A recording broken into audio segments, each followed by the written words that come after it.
Hampir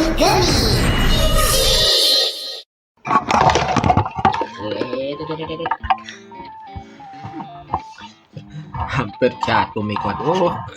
Oke. Bismillahirrahmanirrahim. Assalamualaikum warahmatullahi wabarakatuh. Kembali ke channel Perasaan Desa pada 2 tar.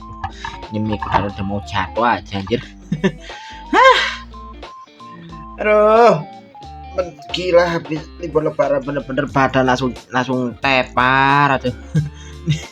Ya aku maaf ya baru bisa upload sekarang karena memang bisa bilang badan aku dari kemarin habis libur lebaran terus masuk tiba-tiba langsung banyak kerjaan jadi langsung tepar badan aku, jadi baru bisa upload sekarang. Jadi ya maaf ya kalau misalnya ini videonya telat, jadi aku langsung aja mulai bahasan dari Kabar Gabut episode 28 yang wah jujur ini mungkin jadi salah satu episode debut power up second rider paling ya pun sorry salah.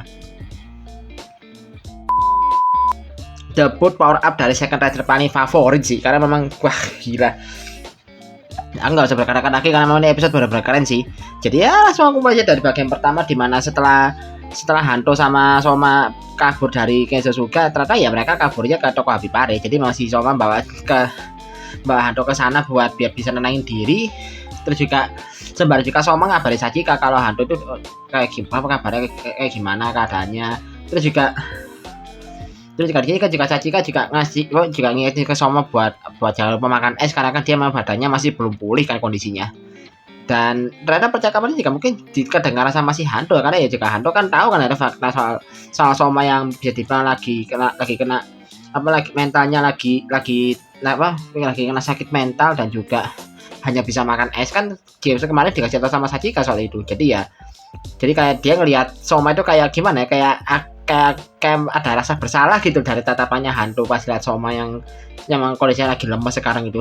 Dan karena itu juga ada pasti Soma lagi telepon sama si Sachika, diam-diam si Hantonya kabur. Dia pergi dari itu toko Habibare mungkin karena dia merasa nggak enak sama Soma kali ya, maka dia ada pergi nggak bilang-bilang.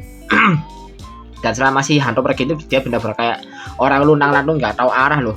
Aku jujur kayak agak kasihan sih ternyata Hanto kayak gitu tuh. Apalagi dia juga pas dia nggak sengaja nyenggol preman terus dikebukin sama preman itu, dia juga pasrah aja. Dia kayak bener-bener kayak ya udah kayak dia udah bener-bener kayak kosong aja gitu loh. Nggak tahu harus ngapain aja, saking dia shocknya ya karena fakta yang dikasih sama Kenzosuga sebelumnya itu ya perihal Kenzosuga ternyata adalah orang yang bertanggung jawab atas kematiannya Pak Hyoya. Itu kan benar-benar bikin Hanto bisa dibilang kayak shock berat kan. Dan shocknya benar-benar kebawa sampai sekarang loh. Dan dia ternyata pergi dari tempatnya Soma itu, dia pergi kemana? Ternyata dia pergi ke tempat kantor lamanya Pak Hyoya. Ya bisa dibilang kayak track back kenangannya dia dulu selama bersama Pak Hyoya lah bisa dibilang. Jadi mulai ya bisa dibilang kayak jika dikasih beberapa flashback kan perihal gimana hubungannya Pak Hyoya sama Hanto dulu. Terus juga jika dibelakang gimana pedulinya Pak Hyoya pada Hanto yang bahkan sudah dianggap seperti anaknya sendiri. Jadi kayak ya, ini kalau agak track back lagi jujur aja memang aku hampir nangis bagiannya karena kayak bisa dibilang Pak Hyoya itu benar-benar sesayang itu loh sama Hanto. Meskipun ya cara hubungan tuh Hanto sama Pak Hyoya itu cuma karyawan sama bos sama atasan doang. Tapi Pak Hyoya itu bahkan sudah benar-benar sepeduli itu loh, sampai Hanto itu dia bahkan sampai nganggap diri itu udah seperti orang tuanya Hanto. Jadi Hanto itu udah dianggap anak sendiri saking pedulinya. Dan pas bagian dimana si Hanto itu nangis sambil lihat fotonya dia sama Pak Hyoya ya, dan sampai dia anggap andaikan aku saja yang berangkat waktu itu ya, jadi kayak ini ya waktu bagian dimana kalau nggak salah itu di episode berapa, episode 5 nggak salah ya, pakai satu episode sebelum debutnya Kamen Rider. Nah waktu ada tugas ada kerjaan buat neliti tempat kasino ilegal nggak salah ya, yang dimana si Pak Hyoya dijadikan human press sama si Kaneda Jabur, terus human pressnya dipotong itu loh.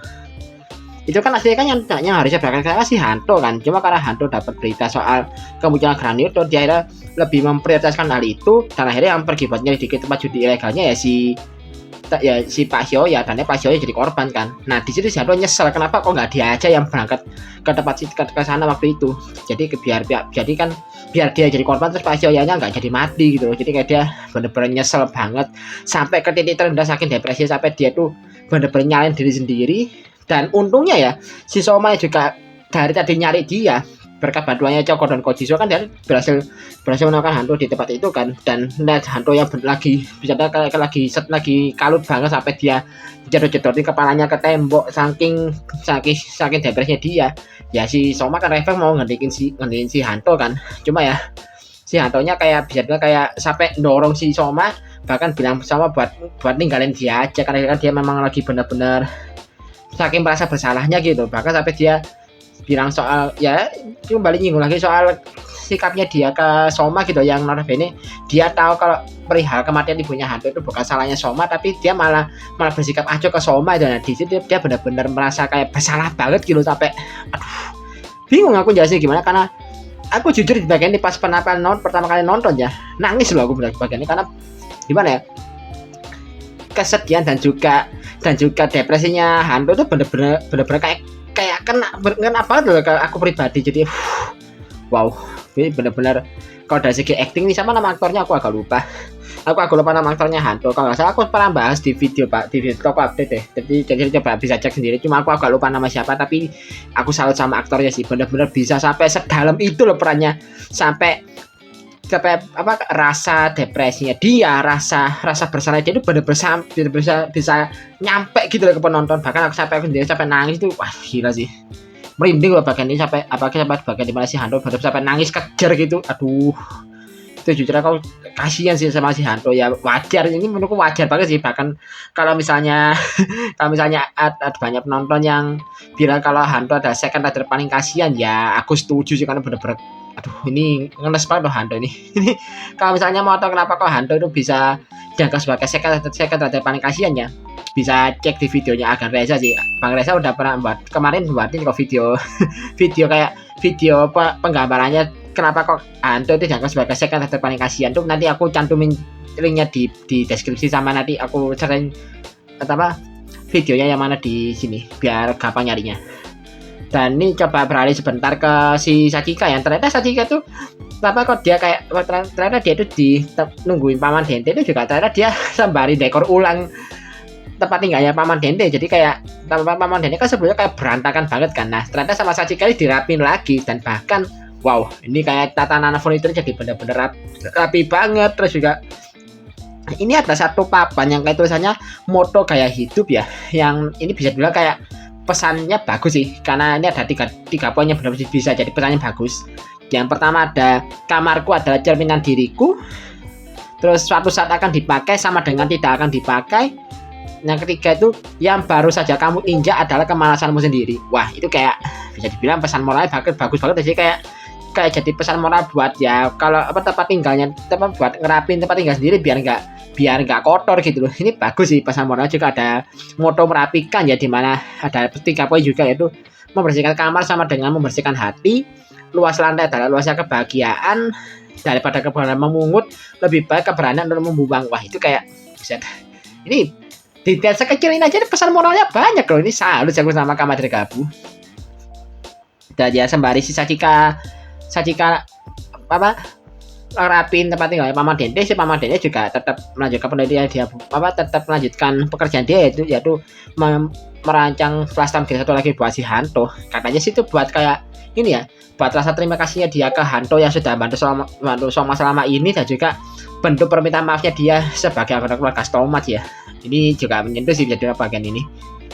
Terus juga akhirnya di sisi lain balik lagi ke si Soma, kan akhirnya kan Soma sama hantu kan ya bisa dibilang kayak ada terjadi momen percakapan yang adem ayem antara mereka berdua, dimana baru juga si Soma itu traktir si hantu frappe ya, yang ini aku juga baru tahu, ini fakta yang biasanya cukup bener-bener bikin melongo sih.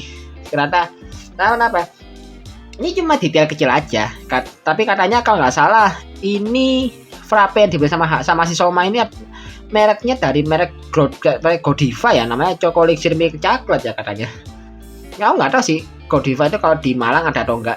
Ini seingatku kalau di Malang itu ada di MOG sih, di Mall Olympic Garden di Jalan Kawis itu.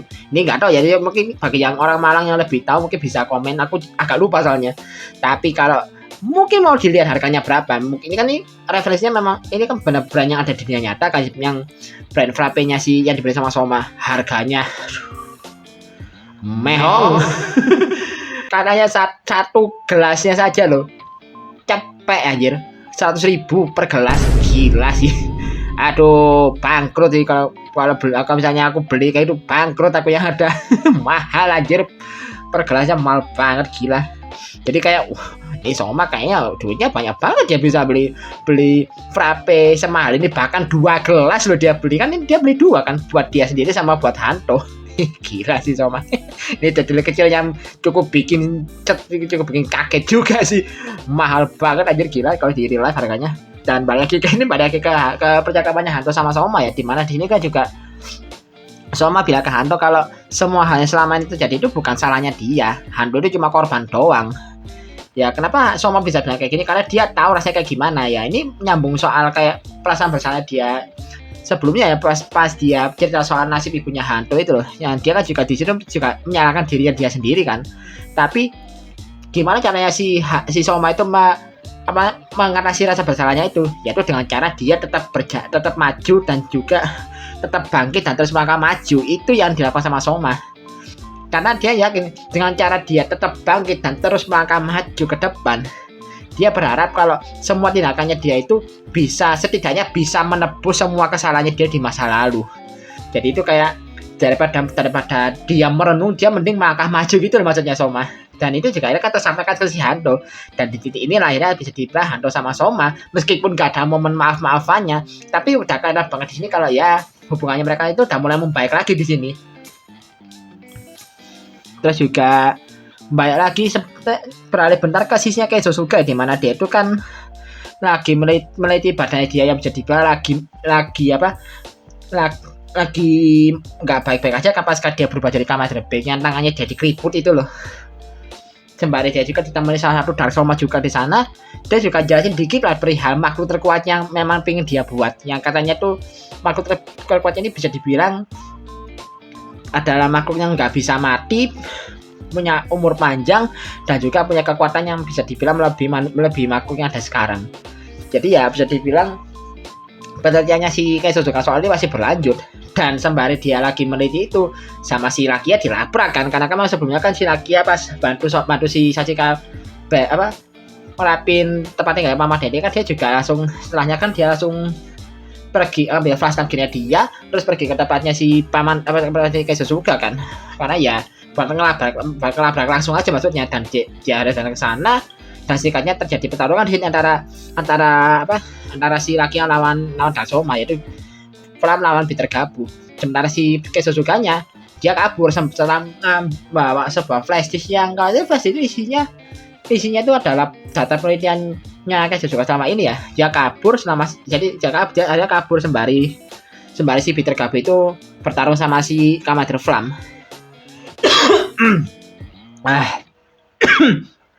Terus juga ya kan di sini pertarungan sampai tembus ke satu ruangan ya, dimana di ruangan ini ternyata ini cukup creepy sih. Itu ternyata ada ruangan kayak ruangan taman bermain anak-anak gitu, yang di belakang itu ada sebuah kayak akuarium kaca gede banget yang isinya ternyata adalah para cloningannya Soma, alias ya ini si Peter Gabu yang masih belum terlahir bisa dibilang. Dan di sini ya udah singkatnya sama, karena di sini juga Peter Gabu yang dilawan sama si Flam itu sudah terpojok sama si Flam ya, di finishing udah hancur akhirnya. Si Peter Gabunya hancur beserta dengan para cloningan Somanya masih belum terlahir yang di akuariumnya itu, hancur semua udah di sana. Tapi ya pertanyaannya, apakah ini bakal jadi akhir dari Peter Gabu? Ya menurutku belum tentu juga sih. Meskipun misalnya gini ya, kan sejauh ini Peter Gabu yang muncul kan baru satu form aja kan, yaitu si Peter Gabu Sparking Gumi form. Masih ada 2 form lagi yang belum muncul, yaitu si Bagi Stick sama satunya lagi sama si Breikuki. Jadi ya menurutku hancurnya tempat cloningnya, tempat penyimpanan cloningannya Soma ini bukan berarti Peter Gabunya itu sudah hancur semua. Feelingku sih masih bakal muncul lagi nanti ya, entah sama siapa yang buat, mungkin sama Niar atau gimana ya, tahu kan. Siapa tahu kan Niar nanti bakal menciptakan ulang Peter Gabu, mungkin loh ya. Terus ya kan balik lagi ke sama Hanto yang ya jadi lagi jalan bareng aja, tiba-tiba mereka dicegat sama si Keizo juga. Terus juga di sini ya akhirnya di di sini kan Kaizojo kan juga masih coba membujuk lagi si Hanto buat ikut lagi sama dia, tapi ya sama si Hanto ditolak mentah-mentah di sini. Nah karena ditolak ini akhirnya ya mau gak mau Kaizojo kan pakai cara kekerasan dengan dia berubah lagi jadi Kamen Rider Black buat ngerebut si Hanto. Tapi kemudian dihadang sama si Soma yang kali ini berubah jadi King Form. Si Hanto sebenarnya juga mau berubah lagi jadi si Kamen Rider Farm, cuma sama Soma dilarang karena kan kondisinya itu banyak Hanto masih belum benar-benar pulih. Jadi akhirnya sama si Soma dia nge-summon Vulcan terus dia nyuruh Hanto buat kabur pakai Vulcan yang dia summon tadi. Jadi ya ada si Hantonya pergi sembari si Soma itu bertarung lawan Kamen Rider Black. Ternyata si Hanto itu perginya tuh ke tempatnya Mama Dente. Dia tanya ke Mama Dente ada cara nggak buat dia bisa henshin lagi tanpa resiko gitu, karena kan Soma lagi kepayahan lawan si Kamen Rider Black. Nah pas dia di sana dia ngelihat ada flash time gear yang di mejanya Mama Dente kan. Dia ngira itu flash time gear-nya si Laki ya, tapi dijelasin kalau itu adalah flash time gear baru buatannya Mama Dente yang sudah dimodifikasi ulang biar kompatibel sama tubuhnya Hanto. Dan juga ada satu Gojizo juga yang diciptakan di sana. Jadi ya akhirnya si Hanto akhirnya Hanto ngambil flash time gear itu sembari setelah dia biar terima kasih ke si Mama Dente, dan juga dia balik lagi ke tempatnya si Soma. Setelah sebelumnya dia juga sempat ngambil satu bungkus permen juga ya, buat satu bungkus gumi sih, nggak salah permen gumi yang mungkin buat Soma nanti kali ya mungkin. Jadi ya ini kayak jadi kecil lah kepenuh. Jadi kalau mereka berdua ini udah baikan dari si Hanto sama Soma.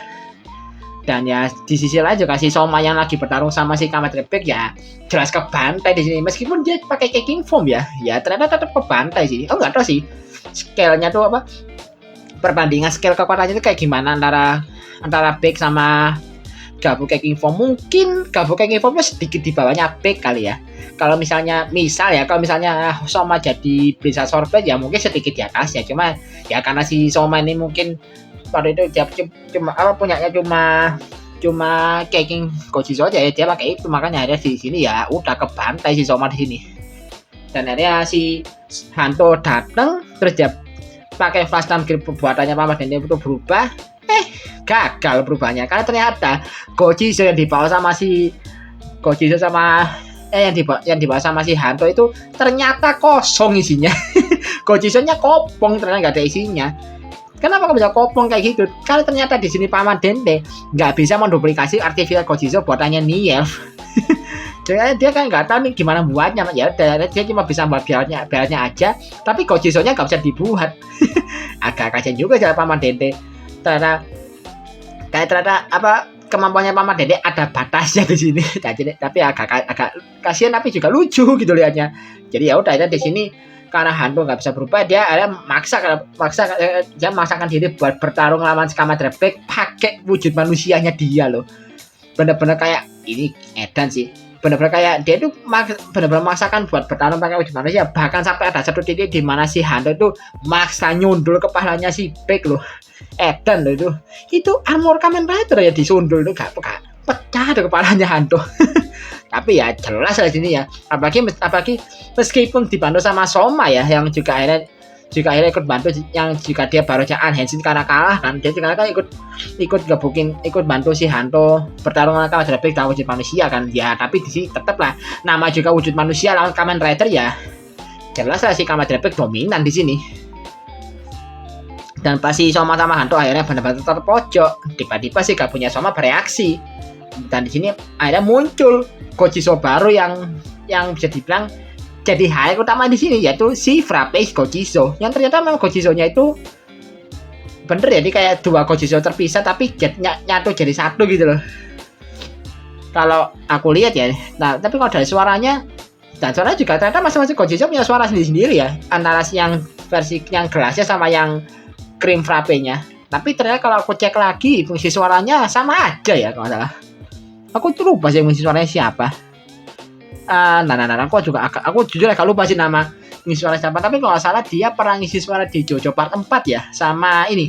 Kalau nggak salah dia pernah ngisi suaranya karakternya Code Lyoko tapi yang versi dubbing Jepang. Kalau nggak salah dia ngisi suara di sini juga. Cuma aku agak lupa sih.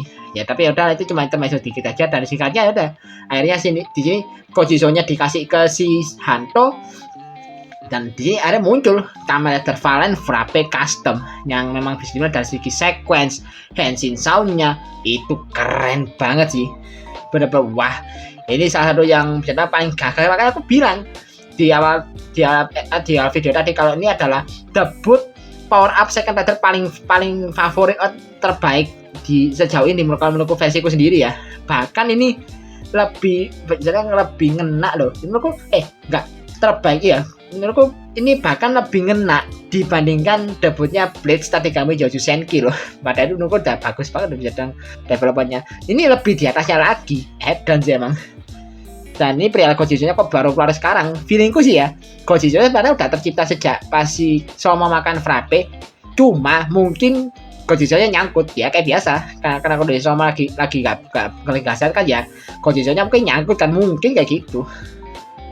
Dan ya udah di sini setelahnya udah ketebak lah ya, si Kamen Rider Big ya kena bantai di sini. Apalagi di sini kan biasanya semua ability dari semua gimmick dan juga ability-nya si Kamen Rider Valen Frappe Custom kan keluar di sini. Mulai dari ya gimmick freezing sama frozen yang bisa nyeliputi yang bisa melakukan serangan es. Kemudian juga ada bagian di mana si Valen nge-scan Gojizo-nya Soma ke beltnya dia, terus dia bisa ngesamen senjata yang bersangkutan, kayak dia ngesamen dia masang Chokodon, terus dia bisa ngesamen Chokodon kan. Terus juga bagian Frappe, Cliff Frappe dipasang ke Valen Buster buat finishing. Jadi benar-benar semua fiturnya ditampilin loh di sini. Dan akhirnya di sini ditutup dengan rider kick yang bener-bener gila. Ini keren sih. Rider kicknya memang ala-ala Kaiksa yang ala-ala drop kick 2 kaki gitu, tapi ini keren sih. Sembari dia kan adu finishnya dengan finishnya si Kamen Rider Big kan, dan udah kalah di sini. Kamen Rider Big-nya membeku. Terus sama si Valen Frappe Custom ditonjok sampai mental, meledak, udah menang dia di sini. Ini benar-benar gila sih. Jadi kayak wow. Debutnya benar-benar dimaksud. Jadi kayak udah debutnya keren, semua aspeknya dimaksimalin di sini si Kamen Rider Valen Frappe Custom ini. Dan di sini udah ditutup dengan si Kamen Rider Valen yang notabene itu bisa dibilang namanya Kamen Rider Valen si Hanto sama Soma yang bisa dibilang baikan lagi, bahkan ada sedikit bumbu-bumbu, aku bilangnya gimana ya, bromance aja kali ya, lebih aman, meskipun ya kayak agak sedikit ada aura-aura BL-nya sih. Tapi aku masih nggak mau mengaku sana, anggap aja si Soma sama Hanto ini kayak bromance lah ya, kayak Shotaro sama Philip, Sento sama Banjo, Tomo sama Kento, ya kayak gitulah. Ini kalau aku mau anggapnya nih kayak agak BL, aduh gak sih, geli aku bayanginnya soalnya. Dan di sini ya akhirnya kayak Suzuka ternyata masih hidup loh setelah kena finishing setelah itu. Tapi ya dia lagi kondisi sekarat sih, bahkan dia sambil dia kayak ya jadi dia mungkin tewas akhirnya setelah sempat bilang kalau manusia itu ternyata lemah ya, mungkin itu maksudnya buat ke dirinya dia sendiri kali ya. Dan setelahnya kemudian Niaf dan ke sana di mana si Kensuke mungkin udah terkapar gak bernyawa, dan dia bilang kalau sisanya serahkan saja padaku. Jadi mungkin penelitiannya si Kensuke soal makhluk terkuat ini sepertinya bakal dilanjut sama si Kensuke. Kayaknya sih gitu ya. Jadi aku langsung aja ke preview, dimana kalau di preview ini cuma ada beberapa bagian aja. Ini kalau dan aku membahas soal ini sih, soal foto Kensuke yang ada dia gendong bayi itu loh. Cuma aku takut kepanjangan sih videonya. Jadi mungkin kalau bisa aku mau coba bahas di tempat terpisah aja ya. Atau mungkin kalau misalnya gak sempet ya mungkin bisa cek di channelnya Akan Desa aja lah kan. Kalau nggak salah Bang Resa membuat kok bahasan dia, jadi ya bisa cek sana aja kalau misalnya aku nggak buat ya. Jadi mohon maaf, jadi aku nggak bisa janji soalnya. Jadi aku lanjut ke preview di mana di sini ada 4 poin ya. Di mana ada Gojizo baru yang dibuat sama Soma. Nggak tahu sih Gojizo apa ini, cuma Gojizo receh aja sih kayaknya. Nggak tahu sih benar apa enggak ya. Terus ada bagian di mana si Soma, Sachika sama si Lakia main basket. Terus juga terus ada Grandino baru yang muncul yang dilawan sama si Lakian dan juga Soma. Terus juga muncul 2 karakter baru yang mungkin bakal jadi hal pertama di saga baru nanti ya, yaitu namanya siapa sih namanya, Boca Jardak sama Lisel Jardak ya, yang kalau nggak salah ini Boca Jardak katanya adalah presiden dari dunia Granito ya, yang ya apa, presiden di dunia Granito. Terus dikasih Lisel ini katanya adalah anaknya, yang katanya di sini anaknya tuh mau dinikahin sama si Jip. Iya, Jip akhirnya muncul lagi setelah sekian lama hilang dia, dan muncul langsung ngumumin calon istri. Anjir emang. aduh. Tapi ya mungkin gitu aja bahasannya. Jadi ya singkat kata sih aku berani bilang kalau ini salah satu episode terbaiknya Gabus sih. Jadi ya so far Kamen Rider Gabus ini masih bisa jaga konsistensi, jadi makin kesini cerita makin bagus loh. Tapi ya coba dilihat dulu aja kayak gimana, kan apalagi yang minggu depan kan biasanya masih sesi cooldown dulu kan. Jadi aku takutnya ya ceritanya bakal cerita ya, tapi aku masih tetap positif lah kalau si Gabu, kalau mereka bakal tetap bagus, bakal konsisten bagusnya. Jadi ya memang udah masuk episode keramat juga sih ini. Episode 30 kan bisa bilang episode krusial, karena di sini bisa dibilang episode yang jadi titik di mana biasanya serial atau Kusatsu itu udah mulai agak drop ceritanya. Tapi ya moga-moga aja Gabu nggak kayak gitulah ya, bisa tetap konsisten atau bahkan mungkin lebih baik lagi. Nah, kalau perihal hubungannya Soma sama Hanto ya udah, singkatnya anggap aja mereka bromance lah. Kalau mau dibilang homo, awas aja, ini menurutku agak kebangetan sih kalau dibilang homo. Ini ingat loh, Kamen Rider kan yang tanya sekarang kan orientasinya buat anak-anak ya, kali anak-anak di lagi anak-anak dikasih unsur-unsur homoseksual, kirain Disney apa. Yaudahlah, sekian dulu video kali ini. Like dan share video kalian suka dengan video ini, subscribe jika channelku kalian suka dengan mau channel ini. Kalau misalnya ada yang kurang atau mau kalian tambahkan, jika ada mau kalian koreksi juga bisa tulis kolom komentar. Dan kalau mau kasih tambahan juga bisa klik link sawarnya di kolom deskripsi di bawah. Akhir kata, assalamualaikum warahmatullahi wabarakatuh. Salam dari Plasade 412.